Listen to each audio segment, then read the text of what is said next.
જીઆઈડીસીમાં ફરી એકવાર અસામાજિક તત્વોના આતંકની ઘટનાઓ સામે આવી છે। બે શખ્સોએ એક યુવાનને જાહેરમાં ધોળે દિવસે માર માર્યો, જેનો વિડીયો પણ સોશિયલ મીડિયા પર વાયરલ થયો છે। હુમલાની ગંભીરતા જોઈને યુવાનને સારવાર માટે હોસ્પિટલ ખસેડવામાં આવ્યો છે। તો બીજી તરફ સમગ્ર ઘટનાની તપાસ સચિન પોલીસે શરૂ કરી છે। અસામાજિક તત્વોની ધરપકડ માટે કાર્યવાહી હાથ ધરાઈ છે। શહેરના સચિન જીઆઈડીસી વિસ્તારમાં અસામાજિક તત્વોના આતંકનો વધુ એક ચોંકાવનારો કિસ્સો સામે આવ્યો છે। બે શખ્સોએ એક યુવાનને જાહેરમાં માર માર્યો હોવાની વિડીયો સોશિયલ મીડિયા પર ઝડપથી વાયરલ થયો છે।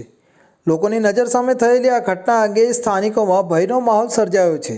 આ વિડીયોમાં જોઈ શકાય છે કે હુમલાખોરો યુવાનને બેફામ રીતે માર મારતા દેખાઈ રહ્યા છે અને આસપાસ ઊભેલા લોકોએ ઘટનાનો વિડીયો પણ બનાવ્યો છે। હુમલા બાદ ઇજાગ્રસ્ત યુવકને તાત્કાલિક સારવાર માટે નજીકના હોસ્પિટલમાં ખસેડવામાં આવ્યો હતો।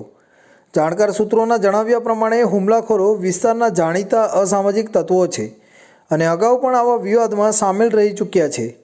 હાલ સમગ્ર ઘટનાની તપાસ સચિન પોલીસ દ્વારા શરૂ કરવામાં આવી છે અને હુમલાખોરોને ઝડપવા માટે કાર્યવાહી ચાલી રહી છે। જાહેરમાં મારામારી જેવી ઘટનાઓ હવે સોસાયટીના શાંતિપૂર્ણ માહોલને ખલેલ પહોંચાડી રહી છે। સતત આવી ઘટનાઓને લઈ પોલીસ પર સવાલ ઉઠી રહ્યા છે। સચિન પોલીસે હવે આવા તત્વો સામે સખત કાર્યવાહી તૈયારી બતાવી છે।